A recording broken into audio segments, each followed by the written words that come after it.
내가 뭘 잘못했나? 혹시 저 사람이 나 싫어진 건가? 남이 던진 사소한 말 한마디에 꽂혀서 불안과 예민함으로 하루가 통째로 날아가 버린 경험 해본 적 한 번쯤 있으시죠? 오늘 이 영상을 보시면 왜 자꾸만 이런 일들이 일어나는지, 그리고 어떻게 하면 이 지옥 같은 패턴으로부터 벗어날 수 있는지에 대해서 모든 것을 알게 되실 겁니다. 사실 저도 이런 예민함이 너무 심했던 사람이었습니다. 누군가의 말투가 조금만 달라져도 저의 하루가 완전히 무너졌고, 그런 게 반복되다 보니까 나 대체 왜 이렇게 예민한 거지? 라는 말을 입에 달고 살았어요. 근데 어느 순간 알게 되었습니다. 이 모든 건 예민할 문제가 아니었습니다. 그럼 뭐가 진짜 문제일까요? 진짜 문제가 무엇인지 알기 전에 먼저 예민함의 정체에 대해서 알고 할 필요가 있습니다. 남의 말에 휘둘리는 것, 이거 흔히 예민함이라고 보고 예민한 성격 때문이다, 예민한 성향이어서 그렇다 라고 보는 경우가 대부분입니다. 과연 그럴까요? 사실은 그렇지 않습니다. 이 예민함이란 건 결과입니다. 어떤 거에 대한 결과냐면 삶의 초점이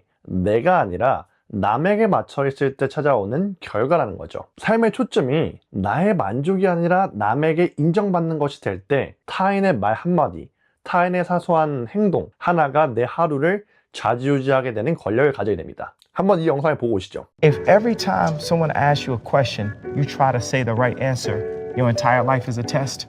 And when did you have the most anxiety in grammar school and high school? No question. On test day. No question. So your entire life become this test. 이 말처럼 우리가 인정을 받으려고 할 때마다 우리는 시험 치는 기분으로 살아가게 되고, 그 때문에 시험 치기 직전에 경험한 불안함과 긴장감 속에서 살아갈 수밖에 없게 됩니다. 결과적으로는 인정받는 것에 집중을 하면 할수록 내 마음의 상태, 내 몸의 긴장도, 결과적으로 성격까지 예민해지면서 이 모든 것에 대해서 영향을 미칠 수 있습니다. 내 삶의 초점이 어디에 있느냐에 따라서요. 실제로 심리학에서도 삶의 기준이 외부에 있는 사람인 경우엔 감정 기복이 크고 삶의 만족도가 낮다는 연구도 있습니다. 그럼 이제 어떻게 될까요? 어떻게 될지 구체적인 방법을 알기 전에 알아야 할 게 한 가지 더 있습니다. 그건 바로 예민함에 대한 관점을 바꾸는 겁니다. 흔히 예민함은 부정적인 감정으로 느껴집니다. 너 좀 예민한 것 같아. 왜 이렇게 오늘따라 예민해? 이런 식으로 말이죠. 하지만 이 예민함, 다른 말로 이 섬세함이 사실 알고 보면 굉장히 좋습니다.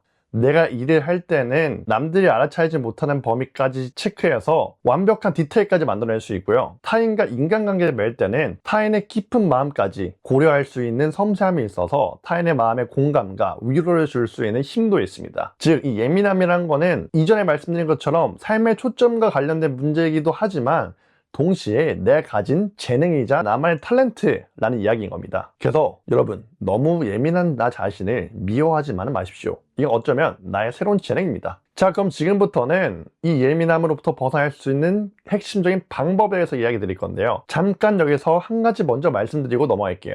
이 영상 보시는 분들 중에는 예민함 때문에 심장이 두근거리고 갑자기 숨이 안 쉬어지면서 이러다 죽을 것 같아 라는 느낌을 받는 공황을 경험하시는 분들도 있으실 겁니다. 그런 분들을 위해서 이때 사용할 수 있는 아주 핵심적인 대처법을 정리한 영상을 고정 댓글 링크에 넣어놨습니다. 그래서 이 이야기가 내 얘기인데 싶으신 분은 바로 클릭해서 보시면 되겠고요. 그럼 다시 본론으로 돌아와서 예민함이 왔을 때 그럼 어떻게 될지, 대체 그 삶의 초점을 남이 아니라 나로 바꾸기 위해서는 어떻게 할지 그 이야기를 해보겠습니다. 대단한 거 할 필요 없고요, 어려운 거 할 필요 없고요, 복잡하게 생각할 거 없습니다. 딱 한 가지만 하시면 됩니다. 그건 바로 자기 자신에게 질문을 던지는 겁니다. 기본적으로 어떤 의사결정을 할 때 하면 좋고요. 그 외에도 가능한 많이 하면 좋습니다. 그건 바로 준아, 너 진짜 원하는 게 뭐야? 이 질문이 쌓이면 이전에는 질문을 하지 않아서 알지 못했던 나만의 대답이 나오고, 그 대답이 쌓이면서 이전엔 존재하지 않았던 나만의 삶의 기준이 이렇게 세워집니다. 나만의 삶의 기준이 세워지면 더 이상 타인의 인정이 중요한 게 아니라 나의 인정이 더 중요합니다. 나의 인정이란 말은 타인의 기준을 따라가는 삶이 아니라 나의 기준을 따라가는 삶이고, 당연히 사회생활을 하고 우리가 어쩔 수 없이 사람들과 얽혀 살아야 하기 때문에 타인의 의견과 타인의 말을 고려를 하지만 거기에 100% 휘둘리면서 내가 고통받지 않고 오히려 그 속에서 내 중심을 지키면서 남과 나를 모두 고려할 수 있는 선택지를 하면서 살아간다는 걸 말하는 거고요. 이것이 차곡차곡 쌓이면서 습관화가 되면 우리 이런 걸 경험하게 됩니다. 나 이전보다 타인의 의견에 대해서 신경 덜 쓰네? 이런 느낌을 한 달만 하루에 한 번씩이라도 질문을 던지고 답하는 시간을 가지시면 충분히 효과를 보실 수 있습니다.